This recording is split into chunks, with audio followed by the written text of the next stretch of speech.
नमस्कार जंटी में स्वागत आपका। मैं हूं योगेंद्र। आप देख रहे हैं खास खबर में हम बात करेंगे 1 जुलाई से लागू होने वाले 3 नए कानून की, जिसमें नागरिक सुरक्षा संहिता, न्याय संहिता और साक्ष्य अधिनियम 2023 1 जुलाई से लागू होने हैं।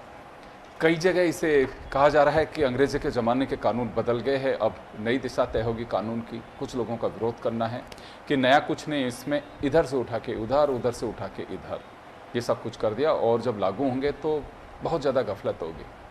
क्यों गफलत होगी, नए कानून से परेशानी क्या हो सकती है और नए कानून से बेनिफिट क्या होंगे कानून में, तमाम चीज़ों को लेकर के हम खुल करके चर्चा करेंगे। हमारे साथ वरिष्ठ अधिवक्ता AK जैन साहब हैं, राजस्थान पुलिस के पूर्व अधिकारी योगेंद्र जोशी साहब हमारे साथ में जुड़े हुए हैं। हमारे साथ चंद्रकांत चौहान जी कांग्रेस के से हैं लेकिन सीनियर लॉयर हैं। विकास सोमानी साहब हमारे साथ में जुड़े हैं, भाजपा से जुड़े हैं, सीनियर लॉयर हैं।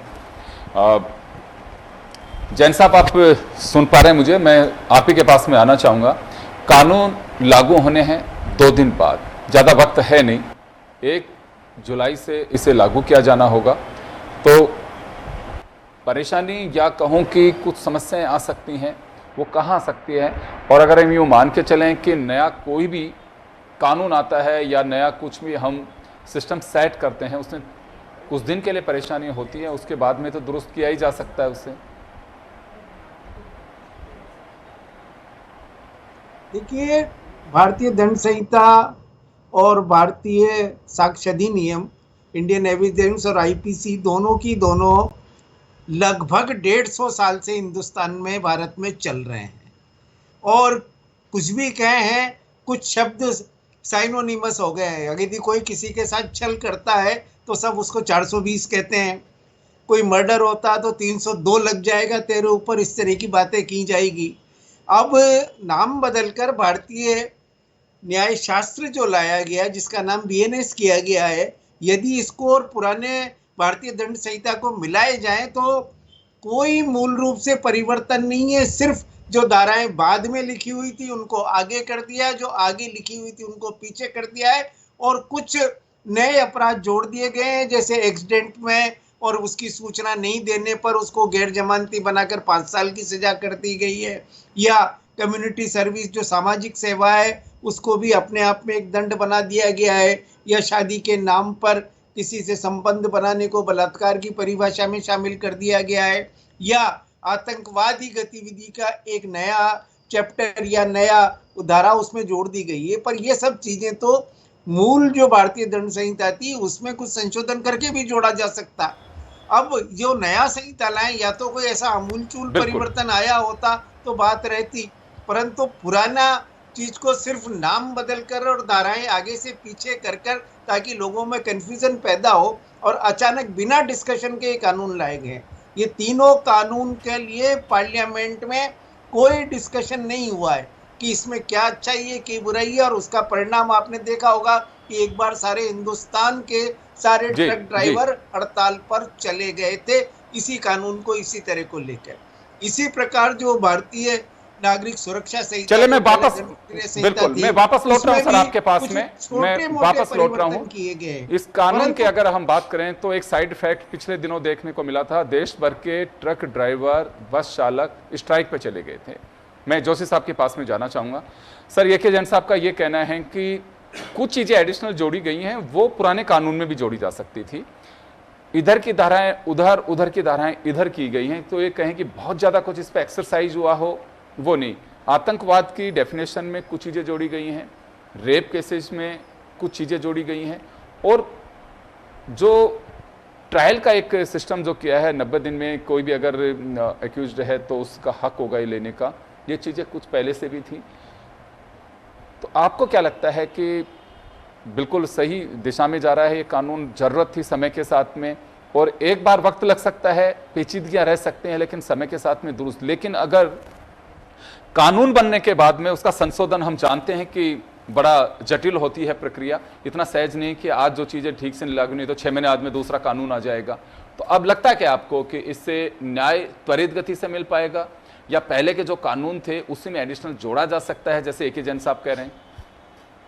योगेंद्र जी, चूंकि 1861 के कानून थे पुराने, बिल्कुल, और इनके अंदर अमेंडमेंट भी किए गए हैं, ऐसा नहीं कि अमेंडमेंट नहीं हुए हों।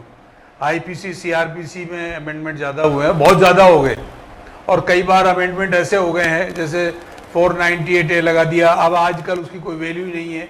तो इन्होंने क्या किया था कि जो अमेंडमेंट्स किए थे वो धरातल पर कितने लागू हुए हैं इनका अभी तक ज्ञान नहीं था।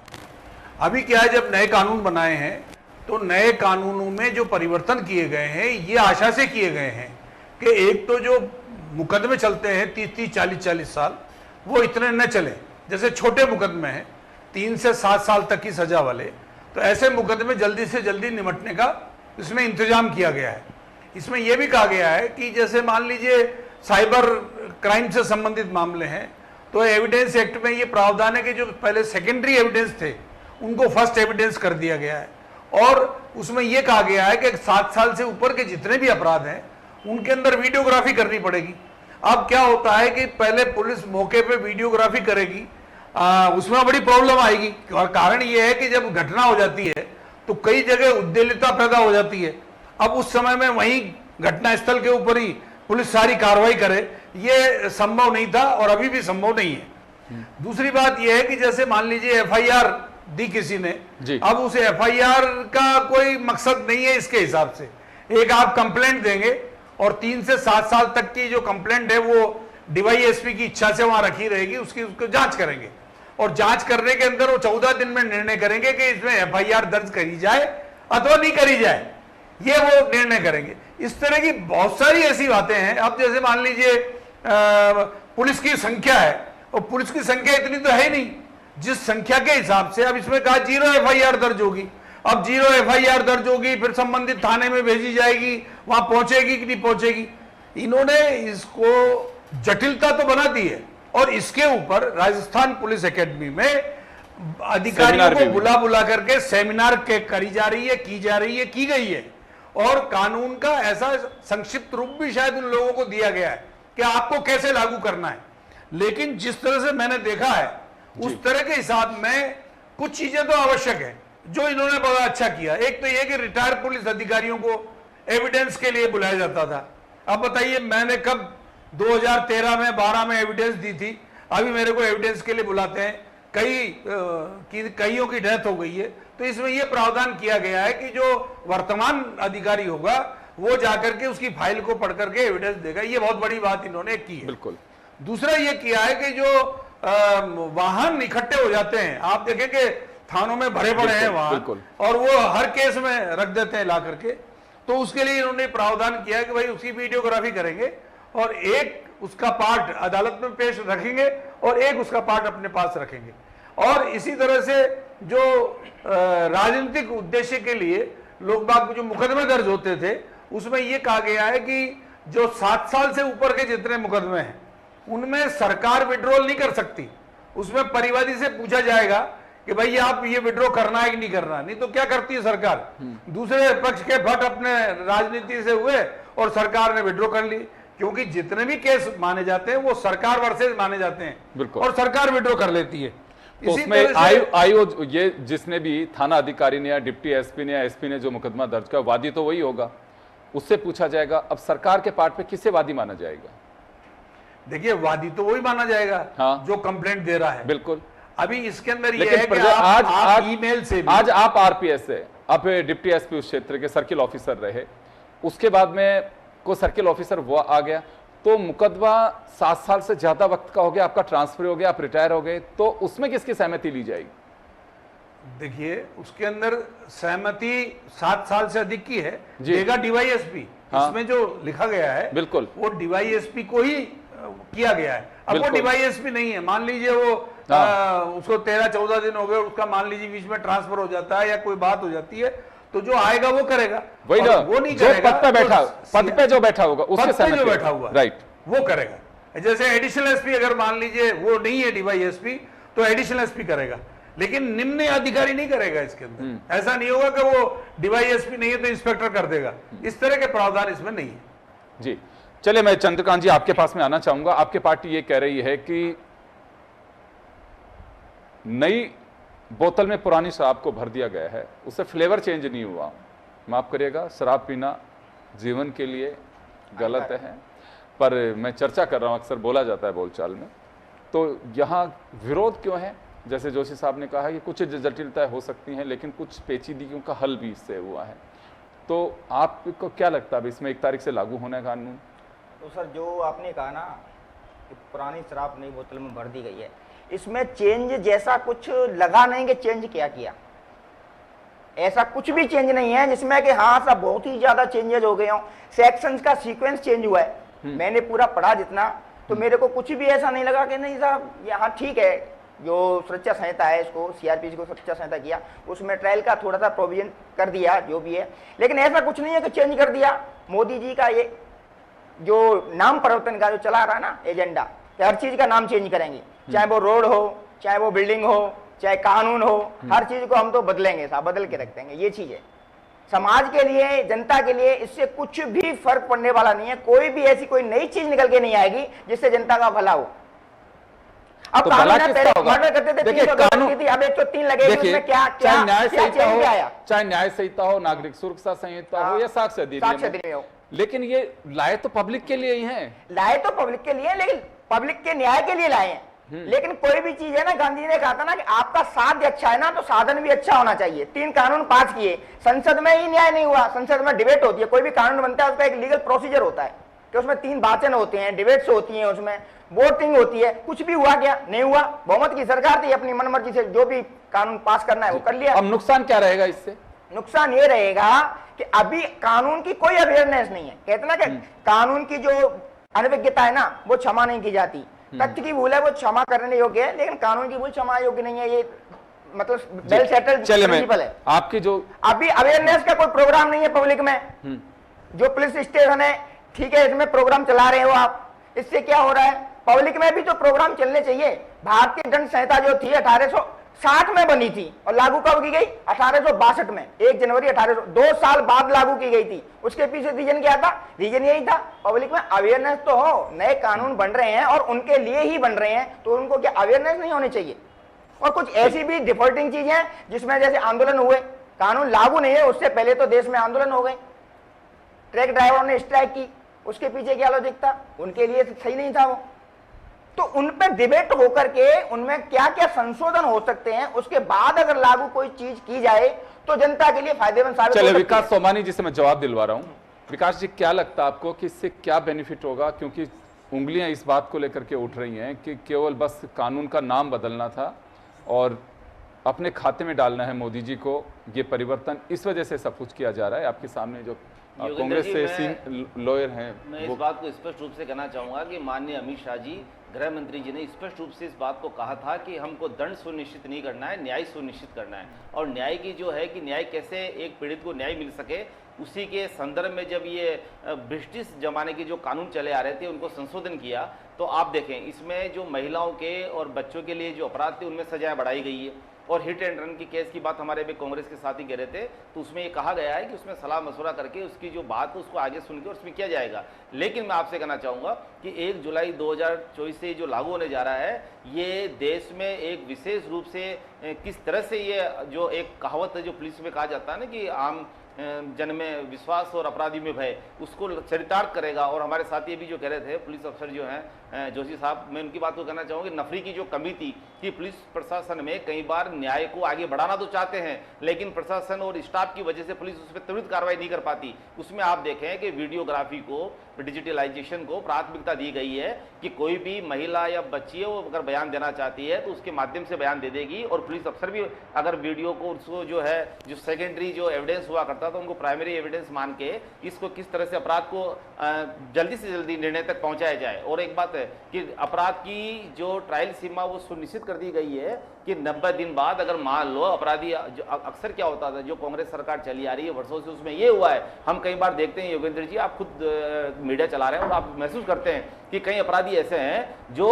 मंच पे साझा कर रहे होते हैं और उनके खिलाफ अरेस्ट वारंट जारी होते हैं, लेकिन अब उन चीजों से मुक्ति मिलेगी। उसका कारण है कि आप कोर्ट में न्यायालय में उपस्थित हो कि नहीं हो, आपकी ट्रायल शुरू हो जाएगी, आपके एविडेंस शुरू हो जाएंगे और आप अपराध के रूप में अगर आपको सजा मिलनी है तो मिलेगी। जबकि कांग्रेस सरकार ने वर्षों से इन कानूनों को ढोते रहे, उनको आमूल परिवर्तन नहीं किया। उसके लिए संशोधन भी तो थे हर कानून में, पहले भी 50 एक बात और कहना चाहूंगा मैं आपको कि जिस तरह सजाओं को आप देखिए 88 सजाएं धाराएं ऐसी थी, उनमें सजाओं जुर्माना बढ़ाया गया क्योंकि मामूली जुर्माने के चलते कई बार अपराधी छूट जाया करते थे। और रही बात वीडियो रिकॉर्डिंग की, जहां तक बात कर रहे थे डिजिटलाइजेशन का जब जमाना आ गया तो कम स्टाफ से अधिक कार्य कैसा हो, और पुलिस का जो एक मनमाना अंकुश होता है, कई बार हम खबरें पढ़ते हैं कि आम आदमी को न्याय मिलने के लिए बड़ी तकलीफ होती है, तो जहां भी जिसकी जो दायित्व सुनिश्चित होगा और न्यायालय से त्वरित रूप से न्याय मिलेगा, क्योंकि न्याय को सुनिश्चित करना ही केंद्र सरकार का, माननीय प्रधानमंत्री जी का ध्येय है कि आम जनता को न्याय मिल सके।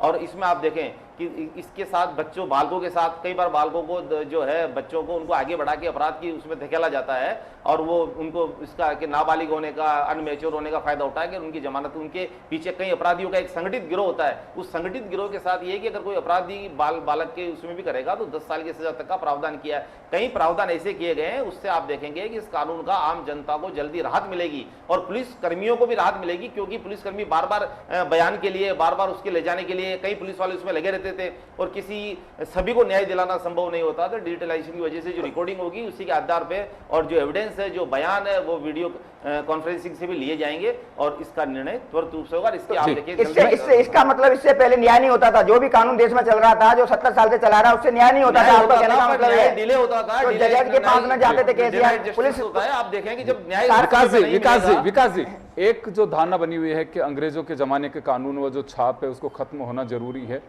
तो यहाँ मैं जानना चाहूँगा कि जो हमारी सोच और उस पर कहीं असर आ रहा था, ये चर्चा अक्सर उठती है कि लैंग्वेज जो थी पुलिस वेरिफिकेशन किया, पुलिस में जो फर्द जो दर्ज करते हैं उसमें भी हो, तो ये क्या छाप खत्म हो रही है अब इससे? देखो मैं आपको एक बात और कहना चाहूंगा, इसका एक तो तरीका बदला है। अब देखें आप, कई बार जो आतंक अपराधी है जिनके खिलाफ कई मुकदमे दर्ज हैं लेकिन वो फिर अपराध करते हैं, पुलिस से छूट के भाग जाते हैं। हाँ। तो कमलेश कुमार बनाम दिल्ली सरकार का एक जजमेंट था, उस जजमेंट पे हथकड़ी लगाने पे रोक लगा दी गई थी। लेकिन अब इसमें प्रावधान किया है कि कोई बार बार अपराध कर रहे हैं और लगातार अपराध में लिप्त हैं और बड़ी बड़ी घटनाओं को अंजाम दे रहे हैं पर वो अपराध पे रोकथाम नहीं हो पा रही है, तो उसमें हथकड़ी लगाने का प्रावधान भी लागू किया। लेकिन आर्टिकल 21 की वजह से इसको पहले रोका गया था कि उनके स्वतंत्रता के अधिकार पे हनन न हो। लेकिन वर्तमान में जब अपराध का एक लगातार बढ़ता जा रहा है और आम जनता में उसमें दहशत सी पैदा हो रही है, तो उसके खिलाफ रोक लगाने के लिए कई इसमें ऐसे प्रावधान किए गए। चलिए मैं वापस आ रहा हूं, समय पे चंद्रकांत जी वापस आ रहा हूं। मैं AK जैन साहब के पास में जाना चाहूंगा। सर, अभी सोमानी साहब हमारे साथ में बैठे हैं, लॉयर भी हैं, बीजेपी के स्पोक्स पर्सन भी हैं। यहां एक बात इन्होंने बड़ी रोचक बताई कि इस कानून के बदलाव का जो ध्येय है वो ये है कि दंड से ज्यादा न्याय पे फोकस किया गया है कि लोगों में भरोसा हो सके कि न्याय का सिद्धांत सही धरातल पे उतर रहा है या सही रूट पे चल रहा है। तो आप कितने सहमत हैं इससे? देखिए, न्याय जल्दी होना चाहिए, यह आवश्यक है। अब इस नागरिक सुरक्षा संहिता लाई गई है, क्योंकि पुरानी दंड प्रक्रिया संहिता में भी यह प्रावधान था कि ट्रायल जो है वो दिन प्रतिदिन होनी चाहिए थी, पर हो नहीं पा रही थी। अभी भी आपने सिर्फ ये किया है कि अगर 90 दिन में चालान पेश नहीं होता है, अनुसंधान शुरू नहीं होता है, तो परिवादी को सूचना दी जाएगी और पुलिस को भी सूचना, और न्यायालय को भी सूचना दी जाएगी। निश्चित रूप से अभी भी आवश्यक नहीं किया कि इतने दिन के अंदर अंदर चालान पेश हो जाए और इतने दिन के अंदर अंदर अगर ट्रायल नहीं होती है पूरी, तो इसमें जिम्मेदार अधिकारियों को और जिम्मेदार लोगों को सजा दी जाए। ये पूरा प्रावधान कहीं भी नहीं किया गया है। इसलिए ये कहना कि इससे स्पीडी ट्रायल हो जाएगी, न आपने अदालतें बढ़ाने का प्रावधान किया है, न पुलिस व्यवस्था बढ़ाने का प्रावधान किया है, फिर किस आधार पर कहते हैं कि सिर्फ मात्र ये लिखने से कि अगर 90 दिन में चालान पेश नहीं हुआ तो परिवादी को सूचना दी जाएगी, कैसे ट्रायल पूरी कर जाएगी। दूसरी बात वीडियो रिकॉर्डिंग की बात है। आज भी सुप्रीम कोर्ट के डायरेक्शन से और साक्ष्य अधिनियम में किए गए संशोधनों से गवाहों के बयानों की कुछ परिस्थितियों में वीडियो रिकॉर्डिंग से या जो इलेक्ट्रॉनिक माध्यम से बयान हो सकते हैं। तीसरी बात उन्होंने कह दी कि साहब पुलिस का अगर अधिकारी चला गया है तो उसका साक्ष्य निश्चित रूप से संशोधन नागरिक सुरक्षा संहिता में किया गया है, परंतु ये द्वितीयक साक्ष्य के रूप में पहले से भी विद्यमान था, जिसकी आड़ लेकर किया जा सकता था। अभी भी हथकड़ी लगाने की जो बात कही है वो कानून में वर्जित नहीं था, बल्कि सुप्रीम कोर्ट ने अपने निर्णय से ये मानवता का मानव अधिकारों का उल्लंघन मानते हुए रोक लगाई थी। अभी सिर्फ ये संशोधन, और उसमें भी ये छूट दी गई थी कि गंभीर मामलों में न्यायालय से अनुमति लेकर हथकड़ी लगाई जा सकती है। अब आपने सिर्फ ये कर दिया कि जो गंभीर अपराध है उसमें हथकड़ी लगाई जा सकती है। तो इससे एक क्या मूलभूत परिवर्तन आ गया? मुश्किल से, क्योंकि आजादी के बाद भी कम से कम कई नई धाराएं जोड़ी गई थी, जैसे किसी पीड़िता का नाम पब्लिश कर देना, ये धारा बाद में जोड़ी गई। महिलाओं के लेके 498 है, बाद में जोड़ी गई। 304 ए भी मूल आईपीसी में नहीं थी, बाद में जोड़ी गई है। जो किडनैपिंग की धारा थी 364 है, वो अडवाणी जी जब गृह मंत्री थे तब जोड़ी गई थी। और अब आपने 10 नई धाराएं बता दी कि हमने 10 नए अपराधों में सजा बदली है, जो कि आप एक मामूली संशोधन के माध्यम से भी कर सकते थे। उसके लिए पूरे कानून को न उलट पलट करने की जरूरत थी, न उसकी जरूरत थी।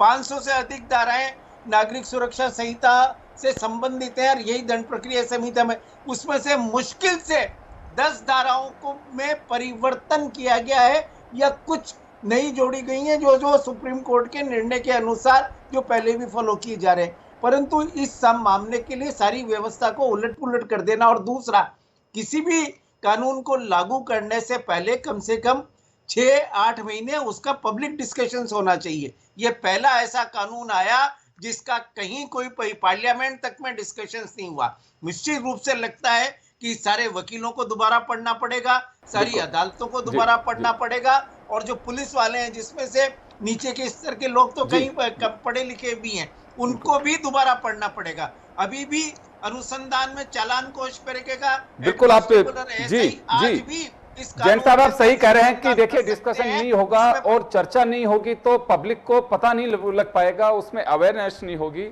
इसको लेकर के कॉन्फ्रेंस सरकार स्तर पे तो की जा रही है, लेकिन पब्लिक को ही जिस कानून को इम्प्लीमेंटेशन का बड़ा हिस्सा या कहूँ उसका जो आधार पब्लिक है, अगर उसी के पास में उसकी समझ नहीं होगी, इसकी अवेयरनेस नहीं होगी तो ये लागू कैसे होगा? लागू हो भी जाएगा तो लोग भटकते रहेंगे। मैं जोशी साहब आपके पास में आना चाहूँगा। जैन साहब का वही कहना है जो आपने भी कहा कि इस पर एक तो बहस नहीं हुई, बहस होनी चाहिए। जैसे आज जन टीवी के प्लेटफॉर्म पे हम चर्चा कर रहे हैं, ऐसे कहीं पे चर्चा होनी चाहिए थी। सरकारी स्तर पर तो चलिए कॉन्फ्रेंसेज हो रही हैं, लेकिन पब्लिक में अवेयरनेस कैसी होगी, ये कोई परेशानी आ सकती है इसमें? देखो योगेंद्र जी, पहले भी कानून बने तो इतनी पढ़ी लिखी तो भारत की जनता थी नहीं जब 1861 में बने। तो कौन सी लोगों ने उसकी पब्लिसिटी करने के लिए क्या किया? कोई ढोल बजा बजा के तो लोगों को बताया नहीं। और आज भी लोगों को पुराने कानूनों की जानकारी थोड़ी है कि मर्डर का धारा क्या होती है, 307 क्या होती है, किसी को पता थोड़ी है। इसलिए ये तो जैसे जैसे लोग भुगतेंगे वैसे वैसे उनको पता लग जाएगा। लेकिन जो सुधारात्मक इसमें उपाय किए गए हैं कि 90 दिन के अंदर अंदर चालान पेश होगा। अगर आप नहीं कर पाते हैं 90 दिन में तो आप मजिस्ट्रेट से अनुमति लें, फिर आगे 90 दिन के लिए। 180 दिन के ज्यादा समय आप ले नहीं सकते। पूरा एफआईआर से लेकर के चार्जशीट तक डिजिटल होगा, मतलब आप उसको देख सकेंगे कि आपके एफआईआर उसमें क्या हुआ है। और इवन जब हाईकोर्ट में कोई अपील करता है तो उसकी भी पूरा का पूरी गणना होगी कि वो ऑनलाइन होगा कि आपने कब हाईकोर्ट में किया, उसका क्या हुआ क्या नहीं हुआ। आप ये देखना साहब, अब जैसे ये जो वारंट के मामले हैं, जो 60 दिन के अंदर आरोप तय करना पड़ेगा, इनको लगाना पड़ेगा। आज आप देखिए कई हाई कोर्ट के जज सुप्रीम कोर्ट में पेंडिंग रख लेते हैं, नीचे वाले भी महीने महीने 2-2 महीने बाद निर्णय करते हैं। इसमें कुछ नहीं है, इनमें 7 दिन में आपको अपना निर्णय करना पड़ेगा, आप लेके नहीं बैठे रह सकते पहले की तरह। दूसरा, जितने भी गंभीर प्रकृति के अपराधी थे, उन घोषित अपराधी, उनकी संपत्ति कुर्क करने का अधिकार है इसके अंदर। दूसरा यह है कि जो गंभीर प्रकृति के अपराधी हैं जिनको पुलिस लेके तो अभी भी चल रहा है, बुलडोजर चलाने का भी अधिकार नहीं, बुलडोजर का देखिए कोई अलग से कानून बना हुआ नहीं है। और ये जो बुलडोजर का जो है मामला, ये सुना साहब, अब मैं कहूंगा ना तो अच्छा नहीं लगेगा। चले किसी दिन बात करेंगे। अनपढ़ लोगों के जो शब्द है ना, बुलडोजर, अरे भाई बुलडोजर का क्या लेना देना है? जिसका मकान इलीगल बना हुआ है वो तो कभी भी किसी से तोड़ा जा सकता है, बुलडोजर से भी तोड़ा जा सकता है, हाथों से भी तोड़ा जा सकता है। तो वो इसके अंदर कोई प्रावधान थोड़ी हो सकते हैं। दूसरा ये है कि जो गंभीर प्रकृति के अपराधी होते थे, जिनकी हत्याएं हो जाया करती थी, पुलिस ले जा रही है अदालत में। अभी कई बार हुआ ना कि पुलिस ले जा रही है बस के अंदर और बदमाश चढ़े और गोलियों से उसको छलनी कर दिया। तो वीडियोग्राफी से ही आपको उसकी गवाही करनी पड़ेगी, ये बहुत जरूरी है। उसके बाद क्या है कि जैसे एंटी करप्शन के अंदर है, अब ये अभियोजन स्वीकृति ही नहीं देते हैं, कितने कितने समय तक नहीं देते हैं। इसमें ये लिखा हुआ है 120 दिन के अंदर आप अभियोजन स्वीकृति दे दो, नहीं तो वो मान्य मानी जाएगी। इस प्रकार से इन कानूनों में जितना परिवर्तन किया गया है वो परिवर्तन आप एकदम से लागू करने में तो जोर आएगा, लेकिन समय की जरूरत है। उसके लिए हमारी एडवोकेसी भी तैयार नहीं है, उसके लिए हमारी पुलिस भी तैयार नहीं है, उसके लिए जनता को तो कुछ करना ही नहीं है। अब मान लीजिए एफआईआर है, तो एफआईआर के लिए आप अप्रोच लगाते फिरते हो, अब इसमें जरूरत नहीं पड़ेगी। आप ईमेल के माध्यम से भी कर सकते हैं, आप व्हाट्सएप से भी कर सकते हैं, आप थाने में जाकर भी दे सकते हैं, और रसीद की भी जरूरत नहीं है। और फिर आपको 3 दिन के अंदर वहां से सूचना आएगी, 3 दिन बाद भी आप दस्तखत कर सकते हैं। अभी एफआईआर में क्या है, तो तुरंत कटेगी।